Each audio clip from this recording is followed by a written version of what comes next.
बिस्मिल्लाहिर्रहमानिर्रहीम, अस्सलाम वालेकुम। हकीकत टीवी साइंस एंड हेल्थ में खुश आमदीद। ये मनाजिर जो आपकी स्क्रीन पर चल रहे हैं, ये मनाजिर देखने वाले हैं। ये कुछ शख्स था, जहाज ऊपर से गुजर रहा था, उसने अपना मोबाइल कैमरा निकाला और वीडियो बनाई। और आप ये देखें कि ये वो मनाजिर हैं जो असल में ट्रंप को इस वक्त तपा कर रखा हुआ है, जिन्होंने, यानी जिसे कहते हैं ना, सही मायनों में लिटरली गुस्सा दिलाना। ये वो मनाजिर हैं।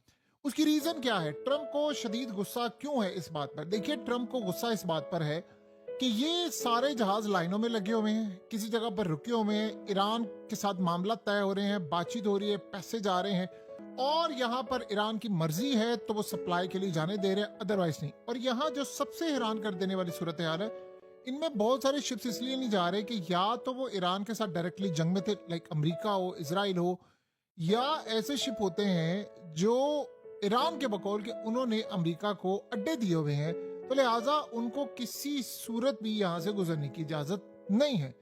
अमेरिका को असल में तब चढ़ी है। हुआ यह है कि अमेरिका ने कई अपनाए हॉर्मस में जो शिप्स थे उनको कहा कि आपने अपने सिग्नल्स बंद कर लेने हैं, लोकेशन बंद कर लेनी है, और आप यहाँ से गुजरे ताकि आप ट्रैक ना हो सके। एक दो दफा तो कुछ निकल गए।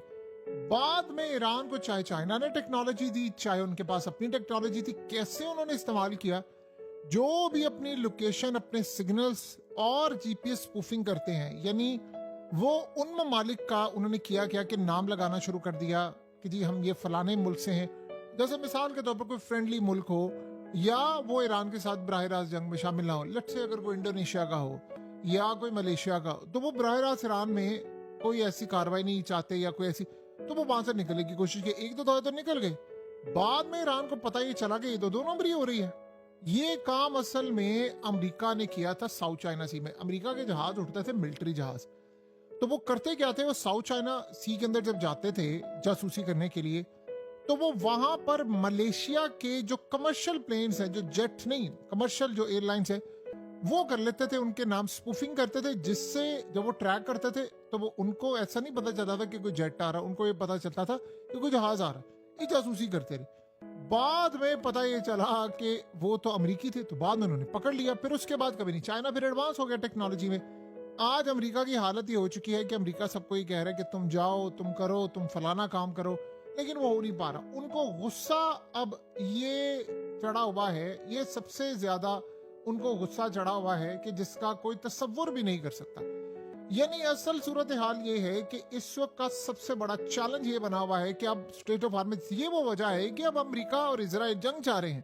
देखिए, ये इतनी बड़ी जलालत हो गई है, इतनी बड़ी जलालत हो गई अब अमेरिका के लिए, वो यहां से निकल नहीं पा रहा। आप इस पॉइंट को समझे। अमेरिका के लिए चैलेंज नहीं बना हुआ, अमेरिका के लिए तबाही का सामान इस वक्त बना हुआ है। यानी आप ये सोचें कि अब ट्रंप को यहां तक ये जहाज देखकर कहना पड़ा है ईरान को कि ईरान, मुआहदा कर लो मेरे साथ, अगर तुमने ना किया तो तुम पर बहुत बुरा वक्त आने वाला है। आप यकीन कीजिए कि